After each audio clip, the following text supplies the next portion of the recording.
Assalamualaikum warahmatullahi wabarakatuh. Jumpa lagi dengan Praktik Baik SMA IT Al-Mumtaz. Kali ini kita akan menyampaikan tentang pelaksanaan proyek penguatan profil pelajar Pancasila di SMA IT Al-Mumtaz. Topik yang akan kita bahas kali ini adalah terkait dengan tema kewirausahaan yang dilaksanakan oleh kelas 10 atau fase E.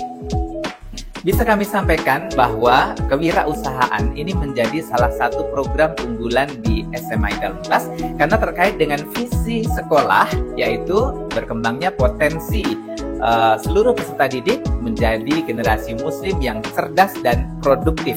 Aspek produktif di sini akan kita lihat salah satunya dari aspek kewirausahaan. Salah satu tujuan sekolah yang kami rancang menurunkan dari visi ini adalah bagaimana kami akan menciptakan 0% lulusan kami menganggur. Artinya, semuanya akan produktif dengan karya dan amalnya. Ada yang kuliah, mungkin ada yang bekerja, dan tentu saja mungkin ada yang akan berwirausaha. Menguatkan semangat kewirausahaan ini dan juga tujuan-tujuan sekolah yang lain dari visi, misi, kemudian kami turunkan menjadi sebuah slogan, yaitu elegan. Elegan itu akronim dari Elit, Leader, Entrepreneur, Genius, Agamis, Nasionalis, dan Terbaik. Nah, dari moto elegan tadi, E yang ketiga adalah Entrepreneur. Sebelum kita melaksanakan kurikulum Merdeka, kita sudah sering mengadakan pelatihan kewirausahaan.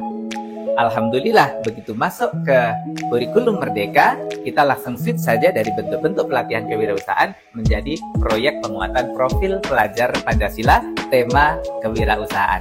Dan inilah tema kewirausahaan yang pertama untuk fase E di kelas 10. Untuk mensukseskan 0% lulusan menganggur, kami sudah membuat roadmap bagaimana pembekalan kewirausahaan kepada peserta didik kami.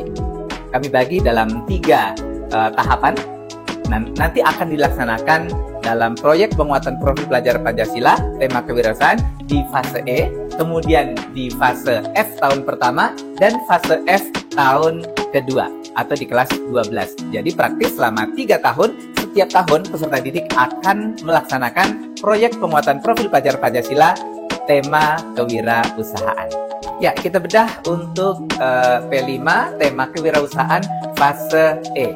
Yang menjadi fokus dari proyek tema kewirausahaan di fase E ini adalah yang pertama, kami ingin mengenalkan seperti apa wirausaha kepada para peserta didik. Kemudian yang kedua, kita ingin menanamkan kepada anak-anak paradigma yang benar terkait dengan bagaimana seorang muslim itu bekerja dan berpenghasilan. Kemudian yang ketiga, kita ingin bangun kepedulian para peserta didik sehingga dia bisa menganalisis lingkungan sekitarnya dan bisa membuat need assessment atau peta kebutuhan masyarakat. Masyarakat punya kebutuhan apa saja? Masyarakat punya keperluan apa saja? Yang ini dianalisis oleh peserta didik menjadi need assessment. Kemudian yang berikutnya, dari hasil analisis need assessment ini, peserta didik kita ajak untuk meledakkan sejuta ide wirausaha. Karenanya, untuk fase E, proyek tema kewirausahaan, kita berikan subtitlenya adalah sejuta ide wirausaha untuk Indonesia Maju. Untuk perencanaan, proyek penguatan profil pelajar Pancasila yang tentang tema kewirausahaan ini, kami telah menetapkan koordinator proyek, kemudian juga tim fasilitasi proyek yang nanti akan merancang modul proyek tersebut. Kemudian setelah modulnya siap, kita laksanakan proyek dengan sistem blok. Selama 1 pekan, anak-anak tidak ada pembelajaran reguler melaksanakan proyek dengan tema kewirausahaan ini dari mulai sampai selesai. Mengikuti alur seperti biasanya, proyek dimulai dengan tahap pengenalan. Apa itu wirausaha? Kemudian tadi paradigma tentang seorang muslim, bagaimana bekerja dan berpenghasilan, ya. Kemudian bagaimana membuat need assessment. Pada sesi-sesi ini kita undang pemateri dari luar sekolah. Ekspor kita hadirkan ke sekolah untuk berbagi kepada peserta didik. Di antaranya juga ada dari unsur orang tua siswa yang saat ini memiliki usaha dan usahanya berjalan cukup baik. Ya, dan untuk need assessment, peluang, membaca peluang dan lain-lain, kita juga menghadirkan dari seorang akademisi. Beliau juga aktif di Dekranasda seperti itu, karena banyak ekonomi kreatif yang bisa menjadi ide wirausaha. Dan untuk paradigma bagaimana seorang muslim bekerja dan berpenghasilan, kita juga undang, kita hadirkan untuk berbagi ke peserta didik seorang ustadz ya, karena memang topiknya hal keislaman. Tahap berikutnya adalah tahap kontekstualisasi ya. Peserta didik diajak untuk berdiskusi dan juga refleksi sedikit-sedikit dari apa yang sudah didapatkan dari tahap pengenalan ya. Dan kemudian anak-anak dibentuk kelompok. Anak-anak kita antarkan untuk melihat kondisi real di lapangan, bagaimana kondisi aktivitas usaha ya yang ada di Kota Pontianak dan sekitarnya. Waktu itu kita bawa anak-anak untuk melihat kondisi suatu lingkungan yang belum tertata sama sekali. Barangkali di situ nanti akan ada ide wirausaha yang baik. Kemudian anak kita bawa juga ke kondisi lingkungan yang sudah tertata dan di sana ada aktivitas wirausaha. Yang kita tuju waktu itu adalah bantaran Parit Tokaya atau sepanjang Parit Tokaya. Di bagian ujung itu belum tertata, kemudian di bagian di sekitar Jalan Sutoyo atau di belakang Jalan Sutoyo itu sudah tertata baik dan banyak lapak-lapak UMKM di sana. Kita ajak anak-anak melihat, mengamati, dan nanti sepulang dari pengamatan, anak-anak akan kita minta untuk membuat need assessment dan potensi wirausaha di sana. Kontekstualisasi dilanjutkan dengan meluaskan lagi pengamatan anak-anak ke tempat-tempat yang lain masih di sekitaran Kota Pontianak. Lepas dari Parit Tokaya, kami menuju ke Agro Business Center di Pontianak Utara. Di sana sekali lagi anak-anak mencoba melihat kondisi lapangan, bagaimana wirausaha apa saja yang bisa menjadi ide-ide wirausaha menjawab kebutuhan dari masyarakat. Kemudian kita lanjutkan juga ke Tugu Katulistiwa, salah satu ikon landmark di Kota Pontianak. Ada potensi apa saja dan biasanya orang ke sana apa yang ingin dicari, analisis kebutuhannya seperti apa, dan kira-kira ide apa yang bisa dijadikan wirausaha di sana. Tak lupa kemudian anak-anak juga kita ajak ke sepanjang tepian Sungai Kapuas melihat Waterfront City atau penataan di tepi Sungai Kapuas. Ada peluang bisnis apa di sana yang perlu dianalisis oleh para peserta didik. Kita lanjut ke tahap aksi.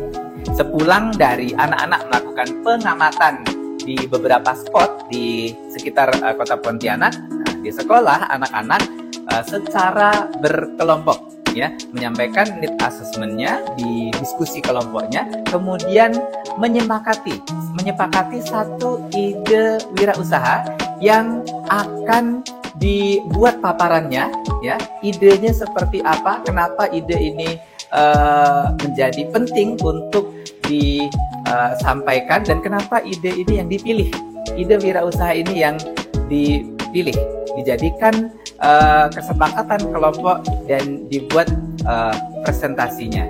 Di akhir pelaksanaan proyek sebagai bentuk semacam expo-nya atau semacam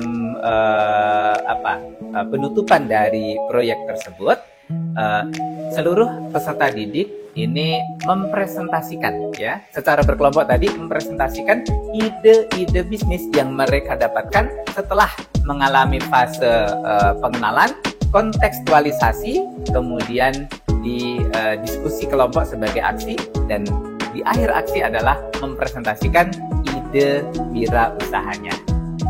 Para peserta didik mempresentasikan ide bisnisnya di hadapan para panelis. Dan pada panelis ini kita hadirkan dari berbagai kalangan. Ada dari orang tua murid, ya, perwakilan orang tua murid, kemudian dari seorang wirausahawan, ya, ekspor, kemudian ada dari tetangga sekolah, ya, dan terakhir juga dari pengawas pembina.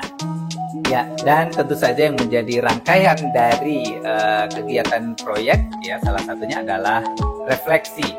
Kami melakukan refleksi dari kegiatan ini di setiap tahap, ya. Jadi bukan hanya di akhir saja. Ketika tahap pengenalan, akhir sesi, anak-anak sudah kita ajak untuk refleksi. Di tahap kontekstualisasi, di akhir sesi, anak-anak juga melakukan refleksi. Demikian juga setelah tahapan aksi. Refleksi ini kita sesuaikan pertanyaan-pertanyaan reflektifnya, selain untuk kita mendapatkan feedback dari anak-anak terkait dengan bagaimana pelaksanaan, nanti akan kita tindak lanjuti apa yang bisa kita perbaiki lagi, juga sebagai sarana untuk penilaian, ya. Dari hasil refleksi anak-anak kita akan lihat perkembangan karakter anak-anak yang terkait dengan kewirausahaan, munculnya ide bisnis kreatif ini. Tentu saja yang sesuai dengan dimensi, elemen, dan sub-elemen yang sudah dipilih untuk pelaksanaan proyek